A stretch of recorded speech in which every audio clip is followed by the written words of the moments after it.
하나님 말씀은 시편 24편 1절에서 10절 말씀입니다. 다윗의 시편입니다. 시편 24편 1절에서 10절 말씀을 함께 봉독하겠습니다. 땅과 거기에 충만한 것과 세계와 그 가운데에 사는 자들은 다 여호와의 것이로다. 여호와께서 그 터를 바다 위에 세우시며 강들 위에 건설하여 하셨도다. 여호와의 산에 오를 자가 누구며 그의 거룩한 곳에 설 자가 누구인가? 곧 손이 깨끗하여 마음이 청결하며 뜻을 허탄한 데 두지 아니하며 거짓 맹세하지 아니하는 자로다. 그는 여호와께 복을 받고 구원의 하나님께 의를 얻으리니 이는 여호와를 찾는 족속이요 야곱의 하나님의 얼굴을 구하는 자로다. 셀라. 문들아 너희 머리를 들지어다. 영원한 문들아 들릴지어다. 영광의 왕이 들어가시리로다. 영광의 왕이 누구시냐? 강하고 능한 여호와시요 전쟁에 능한 여호와시로다.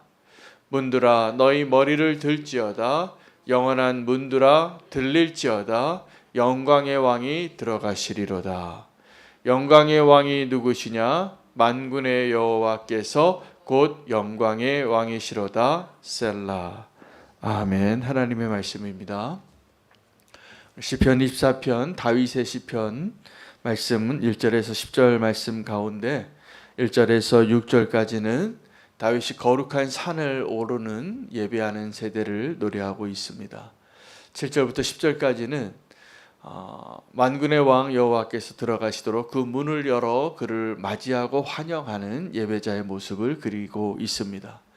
오늘 시편 24편을 통하여서 하나님께서 우리를 다시 예배하는 백성으로 회복시켜 주시고 오늘 우리가 그 예배 가운데 주의 얼굴을 보기를 원합니다. 다윗이 오늘 24편에 그가 하나님을 찬양하는 이유, 하나님을 예배하는 이유 두 가지를 소개하는데 1절에 있고 2절에 있습니다. 1절 말씀에 보면 다윗이 이렇게 고백합니다. 땅과 거기에 충만한 것과 세계와 그 가운데 사는 자들은 다 여호와의 것이로다. 여러분, 우리가 하나님을 찬양하기 위해서 먼저 인정하고 깨달아야 할 첫 번째 사실은 하나님의 소유가 무엇인가입니다.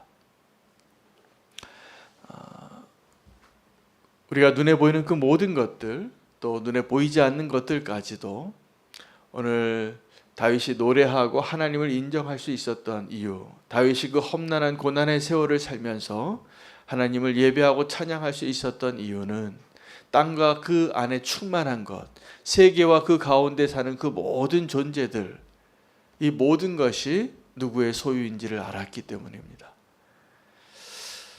그런 면에서 우리가 하나님의 모든 창조물을 보고 하나님을 인정하고 하나님의 소유된 것을 깨닫지 못하게 하는 가장 어렵게 남아있는 마지막 영역이 어디냐면 나의 인생입니다. 그리고 나의 인생, 또 나의 것, 이것은 굉장히 소중하고 집착합니다. 그래서 때로는 내 것이 아닌데 그것을 내 것인 줄 알고 착각하는 가장 나의 소유권을 포기하기 어려운 존재가 바로 때로는 자녀들일 때가 많더라고요. 너무 사랑하기 때문입니다. 나의 자녀가 내 소유인 줄 아는데 키워보면서 제가 계속 느끼는 게 내 소유가 아니라는 겁니다. 내 뜻대로 안 된다는 것입니다. 근데 더 우리가 인정해야 할 하나님의 소유를 인정해야, 그리고 하나님을 예배할 수 있는 그 영역이 나의 인생이에요. 여러분, 내 인생이 나의 것입니까? 하나님의 것입니까? 우리가 믿음으로는 고백을 잘합니다. 이거 하나님의 것이라고. 믿음으로 고백할 때는 내 인생이 하나님의 것인 것이 너무나 쉽게 고백이 되어지고 그것이 사실같이 느껴지는데, 사실 가장 어려운 것이 내 인생의 소유권이 나에게 있지 않고 하나님에게 있다는 것을 인정하는 것입니다. 여러분, 이것이 인정되어지면 정말 염려하지 않습니다. 우리가 지금도 염려하고 근심하는 이유는 다윗이 찬양하는 첫 번째 이유를 우리가 아직 인정하지 못하기 때문이에요. 이 땅에 있는 모든 것, 이 세계에 있는 그 모든 것이 하나님이 창조하신 것이고 하나님의 소유라. 여러분, 우리가 가장 기뻐할 수 있는 이유는 내가 하나님의 소유라는 사실이어야 하는데 이게 인정되지가 않는 것, 이게 믿어지지가 않는 것입니다. 이걸 인정하고 싶지 않고 믿고 싶지 않아서, 그래서 발버둥 치면서 계속 우리는 내 인생은 나의 것이라고, 그것이 행복이라고, 그건 절대로 포기할 수 없다고, 하나님 찬양할 수 없는 것입니다. 적어도 다윗처럼 찬양할 수 없습니다. 다윗이 첫 번째 오늘 이 찬양의 시를, 오늘 24편은 정말 우리가 배워야 할 다윗의 찬양의 시거든요. 근데 다윗이 우리가 어떻게 그 찬양해야 할지를 가르쳐주면서 첫 번째, 하나님의 소유를 인정하라입니다. 두 번째는 2절에 나와 있습니다. 누가 이 세상을 창조하였는가를 아는 것입니다. 하나님이 행하신 일을 인정하는 것입니다. 지금도 하나님께서 어디에서 일하는가를 깨닫는 것입니다. 2절을 같이 한번 한 목소리로 읽을까요? 여호와께서 그 터를 바다 위에 세우시며 강들 위에 건설하셨도다. 3절까지 읽겠습니다. 여호와의 산에 오를 자가 누구며 그의 거룩한 곳에 설 자가 누구인가. 3절 4절은 이제 예배하는 자의 모습으로 나아가게 되는데, 1절에는 여호와의 소유, 2절에는 여호와가 행하신 것을 인정하게 되면 3절 여호와의 산에 오르면서 예배하는 일이 자연스럽게 되어지는 것이에요. 여러분, 오늘 이렇게 예배 자리에 나오시는 것이 예배의 기쁨이 있으시지요? 여러 가지 형편상 어려우셔서 거리적으로 또 너무 삶이 피곤해서 아니면 깨어나지 못해서 오늘 예배 자리에 나오지 못하시는 분들도 많이 있는데 사모하고 있습니다. 사실은 우리가 예배의 자리를. 제가 어제 기독교 신문을 보다가 참 감사한 기사를 하나 봤는데, 이번에 정권이 바뀌면서 행정명령 하나가 취소가 됐는데 교회의 대면 예배를 금지시킨 그 행정부의 그 명령이 합법하지 않다고 그것을 폐지시켰어요. 그러니까는 이 코로나 시대 때에도 이 대면 예배를 너무 차별해서 교회만 금지시켰다는 것이죠. 그래서 그 종교에 대한 기본적인 권리를 침해했다고 그 행정명령을 폐지했습니다. 저는 근데 그것이 참 감사하게 느껴지는 것이, 대놓고 불평을 할 수는 없었지만 그 차별이 느껴졌기 때문이죠. 그런데 나중에 또 보니까 하나님께서 다 일하셔서 그 행정명령이 너무 지나쳤다라는 것이 이렇게 또 법원에서 판결이 나게 되었더라고요. 근데 그때 저는 그것이 좀 억울했지만 사실은 하나님께서 우리 안에 굉장히 소중한 일을 이루셨어요. 무엇이냐면 그때 두 가지로 모습이 나타났는데, 하나는 이제는 대면 예배가 아니라 집에서 편안하게 예배하는 것이 참 편안해져서 좋다, 이렇게 생각하셔서 그냥 온라인 예배에 익숙해지신 분도 계시고, 근데 그런 분들이 지금 더 안타깝게 갈망하며 주님께로 나오고 계시더라고요. 또 하나는 그러한 시대를 지내면서 시간을 우리가 다 보냈는데, 그때 우리의 갈망이, 주님 앞에 나오는 그 갈망이 더 갈망이 커졌다는 것입니다. 못하게 하니까, 모이지 못하게 하니까 정말 선착순으로 손들어서 그 예배의 자리에 나오고 싶어하는 그런 성도로 우리를 바꿔주셨어요. 그래서 하나님을 찬양합니다. 우리가 코로나라는 어려운 시기를 보내면서 여러 가지로 어려움을 다양하게 겪었지만 그 안에서 하나님께서 우리를 예배자로 만들고 계시는 거예요. 여러분, 이제 또 그 행정명령이 없어졌기 때문에 우리가 자유롭게 모일 수 있기 때문에 이제 우리가 이 주님의 임재 앞으로 여러분 사실은요 대면 예배는 마치 이 다윗이 노래하던 그 시기에 거룩한 산에 오르는 그 심정이에요. 주님께로 더 가까이 나아가고 싶었던 그 마음, 그 마음을 우리가 다시 회복하고 주님이 그 마음을 받으시기 원하시니까 그 예배하기를 갈망하는 그 발걸음이 더 풍성해지시기를 축복합니다. 제가 우리는 교회에서도 한몸 기도회가 그래서 좀 차이가 있다면 이 코로나 이전과 이후가 한몸 기도회 현장에서 기도하는 발걸음이 많이 줄어들었더라고요. 그런데 한몸 기도회 때 1시간을 교회를 위해서 기도하는 그 시간이 사실은 그 시간을 정하여 교회에 와서 한번 발걸음하는 그 자체가 주님을 향한 갈망이고 그것이 이미 기도예요. 그래서 여러 가지로 우리가 편리한 시대에 살아서 그렇게 대면 예배의 자리로 나오지 않아도 다 예배할 수 있는 상황 가운데 있을 수 있지만 할 수 있다면 오늘 이 거룩한 산에 오르고자 했던 여호와의 산에 오르고자 했던 그 다윗의 예배하는 그 마음을 배우고 그 기쁨을 더 누리게 되시기를 축복합니다. 저는 거기에 정말 하나님을 향한 기쁨이 더 경험되어지는 축복의 자리라고 믿습니다. 이 산은 여호와의 산은 어떤 의미가 있냐면 흔들리지 아니하는 땅입니다. 100년이 지나도 1000년이 지나도 그곳에 있는 것이죠.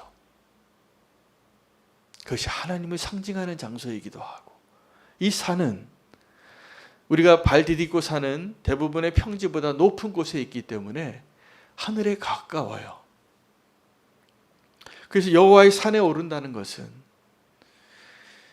하나님을 인정하고 하나님과 함께하고 하나님이 계신 곳으로 향한 우리의 갈망을 상징하는 땅이에요. 여러분 하나님께 가까이 나아가길 원하시죠?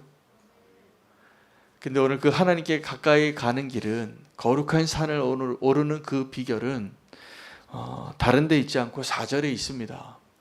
곧 손이 깨끗하여 마음이 청결하며 뜻을 허탄한 데 두지 아니하며 거짓 맹세하지 아니하는 자로다. 거룩한 자가 되어야 한다는 것이죠. 깨끗한 자가 되어야 한다는 것이죠. 여러분 예배할 때 우리가 예배에 합당한 모습으로 준비되어질 때 그 예배가 기쁜 것입니다.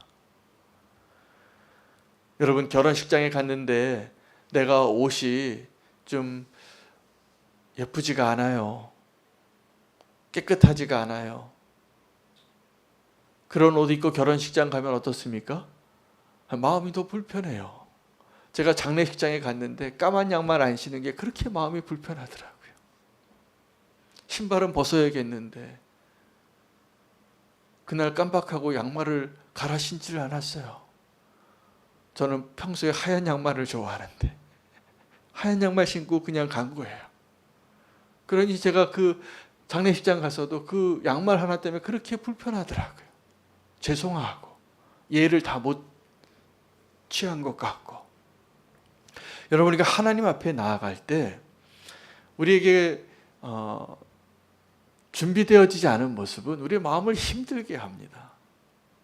근데 하나님 보시기에는 우리에게 있어서 정말 준비되어진 예배자의 모습이 까만 양말 신는 게 아니에요. 우리의 마음을 주님 앞에 깨트리는 거예요. 우리의 마음을 주님 앞에 내어드리는 거예요. 주님 내 모습 그대로 내가 맨발로 서는 거예요. 그때 주님이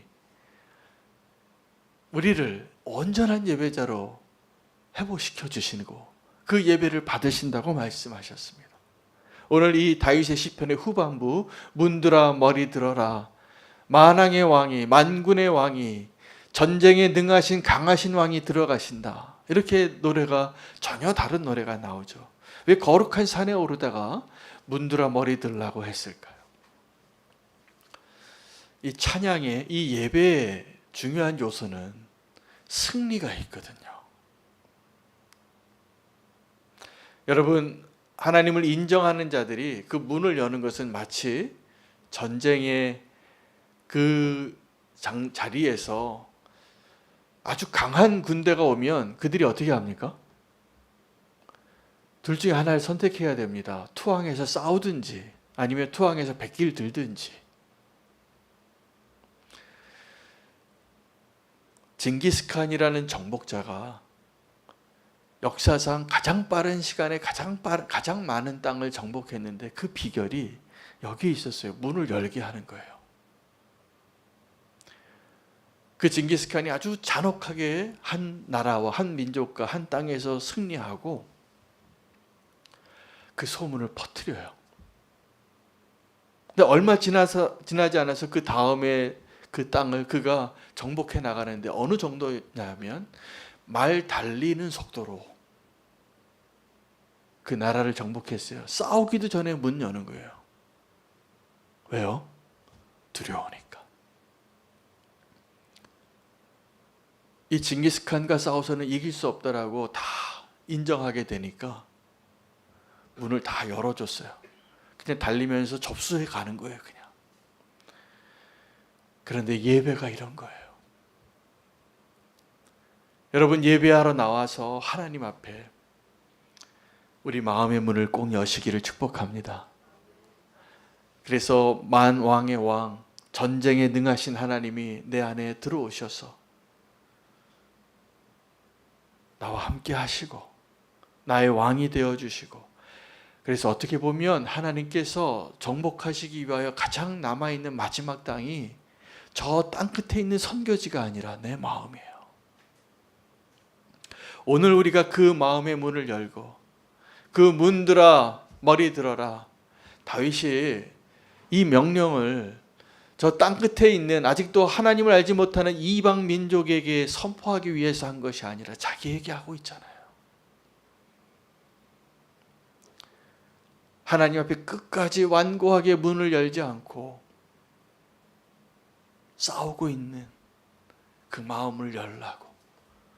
저도 오늘 말씀 전하면서 여러분, 우리 다 같이 하나님을 정말 예배하는 예배자 되길 원하시잖아요. 그죠? 우리의 마음 문을 여시고 하나님 앞에 하루속히 빨리 항복하시기 바랍니다. 그 문을 여시기 바랍니다. 오늘 다윗은 하나님을 찬양하면서 거룩한 산에 오르는 예배자가 되면서 자기 자신을 향하여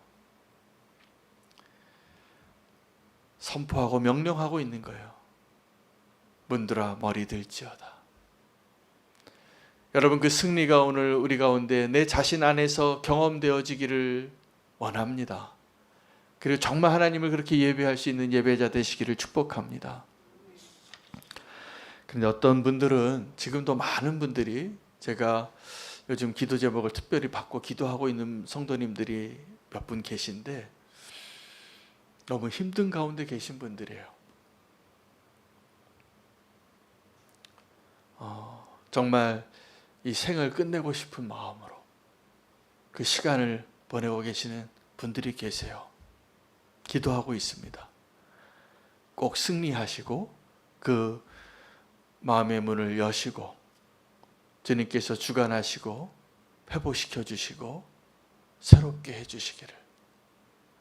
여러분, 오늘 이 승리의 기쁨은, 이 예배의 기쁨은 완고하여서 하나님 앞에 문을 열지 않는 사람에게도 필요하지만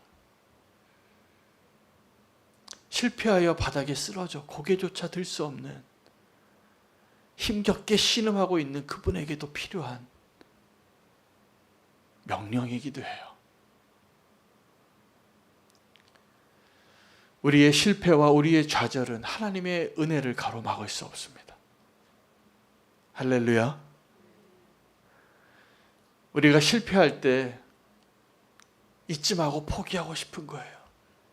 포기하지 마시기 바랍니다. 하나님이 붙잡고 계시고 하나님이 함께하고 계심을 꼭 믿으시고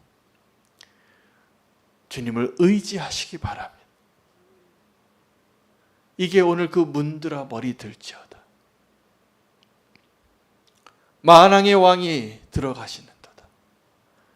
하나님께서 저와 여러분의 심령 안에 들어오시고 우리를 회복시키시고 승리자가 되게 하시고 우리를 구원하시고 우리를 그 은혜의 손으로 붙잡으신 하나님을 꼭 경험하시게 되는 예배자 되시기를 축복합니다. 오늘 예배하는 세대를 구하며 함께 기도하기를 원합니다. 악하고 음란한 세대에 하나님이 찾으시는 사람은 의로운 자입니다. 반역하는 시대에 하나님이 찾으시는 사람은 하나님을 예배하는 자예요. 여러분, 우리가 그 무너진 땅에서 예배할 때 그 무너진 땅이, 그 황폐한 땅이 지금 나의 삶의 자리일 수도 있고, 이 세상에 하나님을 대적하여 하나님 없다고 하나님의 뜻을 의도적으로 거역하고자 하는 이 세대에 하나님이 찾으시는 사람은 하나님을 인정하는 예배자예요. 오늘 그 예배자 되시기를 바랍니다. 일어나시기를 바랍니다. 사시기를 바랍니다. 하나님이 포기하지 않으셨는데 왜 내가 포기하려고 합니까? 우리의 실패와 연약함은 하나님의 영광을 가릴 수 없습니다. 우리의 교만함과 완악함은 하나님의 영광을 가릴 수 없습니다. 우리가 이 시대는 지금 굉장히 악한 시대를 사는 것 같지만 사실은 성령의 충만한 시대예요.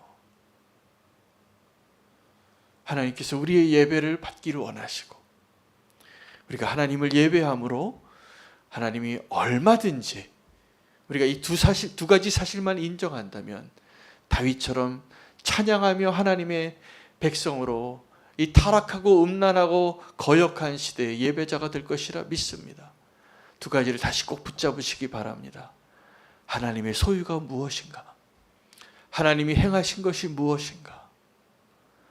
우리가 이 두 가지 사실을 인정하면서 오늘 시편 24편을 붙잡고 다윗처럼 우리도 찬양하는 자로, 예배하는 자로 다시 주님 앞에 설 수 있게 되기를 축복합니다. 오늘 그 예배와 찬양을 기다리시고 계시고 기뻐하시는 하나님 앞에 결단하며 나아가겠습니다. 오늘 말씀 붙잡고 기도하면서 함께 기도할 제목들을 함께 나누겠습니다. 우리는 교회에서 그